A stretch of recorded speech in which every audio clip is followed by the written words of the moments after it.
कहते हैं कुछ कहानियां जहां से शुरू होती हैं वहीं पर खत्म हो जाती हैं और कई बार राजनीति में ऐसा भी होता है। 2010-2012 में कैग की रिपोर्ट पर कई घोटालों का खुलासा हुआ और इसके खिलाफ अन्ना हजारे और केजरीवाल की टीम भ्रष्टाचार के खिलाफ आंदोलन करने के लिए उतरी थी। केजरीवाल सत्ता के शीर्ष पर भी पहुंचे और अब 13 साल बाद फिर से कैग की रिपोर्ट चर्चा में है, जो खुद केजरीवाल सरकार के बारे में है। इसके जरिए कई खुलासे होने की संभावना है। साथ ही एसआईटी बनाकर दूसरे घोटालों की जांच भी शुरू हो सकती है। जिसने भी लूटा है उसको लौटाना पड़ेगा। जैसे हमने कहा था एसआईटी का गठन होगा और वो सारे काम होंगे। दिल्ली में सत्ता बदली, अब दिल्ली की फिजा भी बदलने जा रही है।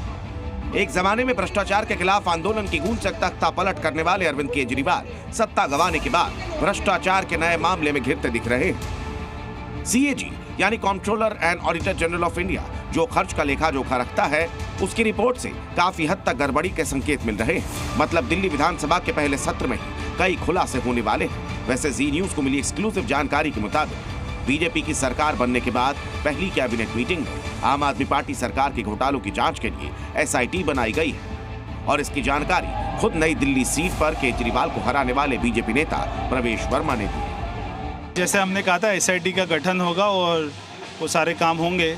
जी न्यूज को मिली जानकारी के मुताबिक दिल्ली में बीजेपी सरकार की ओर से जो पहली एसआईटी बनाई गई है, वो कंस्ट्रक्शन लेबर के लिए बनाए गए फंड में हुए घोटालों की जांच कर सकती है। माना जा रहा है कि ये घोटाला करीब 600 से 700 करोड़ रुपए का है। आरोप है कि फर्जी कंस्ट्रक्शन मजदूर बनाकर आम आदमी पार्टी कार्यकर्ताओं को फायदा पहुंचाया गया था। दिल्ली सरकार के पूर्व लेबर कमिश्नर ने एसीबी यानी एंटी करप्शन ब्यूरो को घोटाले को लेकर शिकायत की थी। वैसे सीएजी की रिपोर्ट पेश होने के बाद कई बड़े खुलासे हो सकते हैं और ये वैसे ही जैसे यूपीए 2 के दौर में सीएजी की रिपोर्ट पेश होने के बाद 2G कॉमनवेल्थ घोटाला सामने आए थे और उसी दौर में केजरीवाल ने भ्रष्टाचार के खिलाफ आंदोलन किया।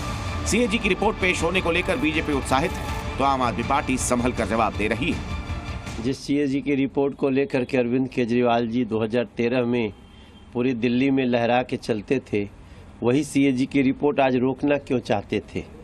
तो प्रधानमंत्री जी ने बिल्कुल ज़रूरत वाली बात कही कि विधानसभा के पहले सत्र में सीएजी की रिपोर्ट को टेबल कर दी जाएगी, ताकि ये जो लोग भ्रष्टाचार खत्म करने के लिए आए हैं ऐसा कह रहे थे, उन्होंने भ्रष्टाचार में किस प्रकार को लिप्त किया अपने को, ये दिल्ली को और देश को तो पता चलना चाहिए। उनके चारों तरफ सरकार है, यूपी में भी है, हरियाणा में भी है, दिल्ली में भी है, केंद्र में भी है। अब तो जो साहब करेंगे वो हम देखेंगे कितना आरोप लगा पाते हैं। इसके अलावा हम क्या कर सकते हैं? वैसे इस पूरे मामले में कानूनी प्रक्रिया क्या होती है वो देखना भी दिलचस्प होगा।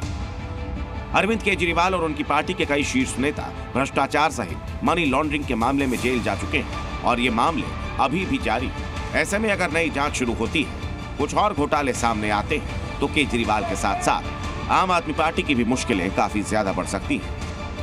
दिल्ली से देवेश के साथ ब्यूरो रिपोर्ट, जी मीडिया।